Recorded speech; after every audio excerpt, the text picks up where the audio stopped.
جن کے آنے سے روشن زمانہ ہوا، اس نبی کی ولادت پہ لاکھوں سلام۔ ہم غریبوں کے آقا پہ بے حد درود، ہم فقیروں کی ثروت پہ لاکھوں سلام۔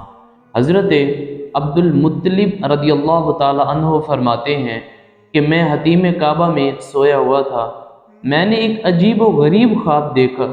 کیا دیکھتا ہوں کہ اچانک زمین پھٹی اور اس میں سے ایک عظیم الشان ایک خوبصورت درخت نمودار ہوا۔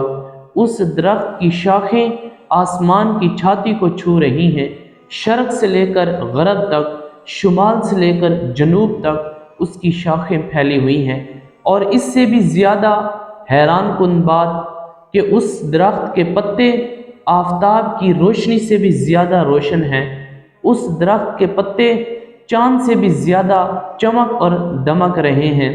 میں کیا دیکھتا ہوں کہ مکہ کے کچھ لوگ اس درخت کی شاخوں کے ساتھ لپٹ رہے ہیں، اس درخت کی شاخوں کے ساتھ لپٹے ہوئے ہیں، اور انہی میں سے مکہ کے کچھ لوگ جو اس درخت کو کاٹنے کے لیے دوڑتے ہیں، اس درخت کو کاٹنے کے لیے بڑھتے ہیں۔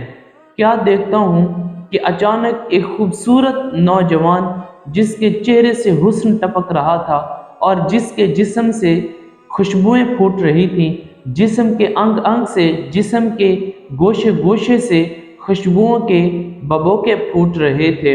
حضرت عبد المطلب رضی اللہ تعالی عنہ فرماتے ہیں میں نے اس نوجوان سے پوچھنا چاہا کہ اے نوجوان، یہ درخت اور اس درخت کی شاخیں جو آسمان کی چھاتی کو چھو رہی ہیں اور شرق سے لے کر غرب تک، شمال سے لے کر جنوب تک پھیلی ہوئی ہیں، اور مکہ کے کچھ لوگ جو درخت کی شاخوں کے ساتھ لپٹے ہوئے ہیں، یہ کیا ماجرا ہے، اس کی کیا وجہ ہے؟ وہ نوجوان کہنے لگا کہ حضرت، یہ جو شاخوں کے ساتھ لپٹے ہوئے ہیں یہ بڑے ہی خوش نصیب اور خوش قسمت لوگ ہیں، یہ وہ لوگ ہیں جنہیں ابو بکر و عمر، عثمان و علی کہا جاتا ہے، جو عبد الرحمن بن عوف، زید بن حارثہ اور عبیدہ بن جراح ہیں۔ حضرت عبد المطلب رضی اللہ تعالی عنہ فرماتے ہیں کہ ہمارے مابین یہی گفتگو چل رہی تھی کہ اچانک میری آنکھ کھل گئی۔ جب میری آنکھ کھلی تو میں تڑپ کر اٹھ بیٹھا اور ایک کاہن عورت کے پاس گیا جو خوابوں کی تعبیر بتایا کرتی تھی۔ جب میں اس عورت کے پاس پہنچا تو اس کے گوش گزار یہ سارا خواب کیا، اس کی سماعت کے نظر میں نے یہ سارا ماجرا کیا، تو اس عورت نے جب سنا تو وہ چونک گئی۔ عبد المطلب رضی اللہ تعالیٰ عنہ فرماتے ہیں کہ وہ عورت تھر تھر کانپنے لگی۔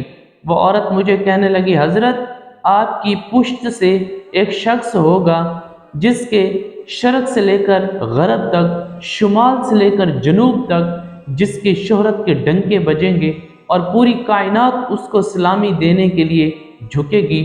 وہ شخص کون تھا؟ وہ شخص میرے اور آپ کے پیارے آقا و مولا محمد عربی تھے۔ حضور علیہ الصلوۃ والسلام اس کائنات میں جب تشریف لائے تو جہالت کے اندھیرے چھٹ گئے، رشد و ہدایت کا نور پھیل گیا، انسانیت کے اندر شعور کا نور بیدار ہوا۔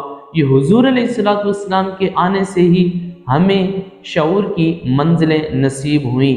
اعلیٰ حضرت علیہ رحمہ بولے، تیری نسل پاک میں ہے بچہ بچہ نور کا، تیری نسل پاک میں ہے بچہ بچہ نور کا، تو ہے عین نور، تیرا سب گھرانہ نور کا۔ اللہ جل وعلا مجھے آپ کو اپنی اور اپنے محبوب کی معرفت کا نور نصیب فرمائے، اللہ حضور کی دہلیز کی غلامی نصیب فرمائے۔ وآخر دعوایا ان الحمد للہ رب العالمین۔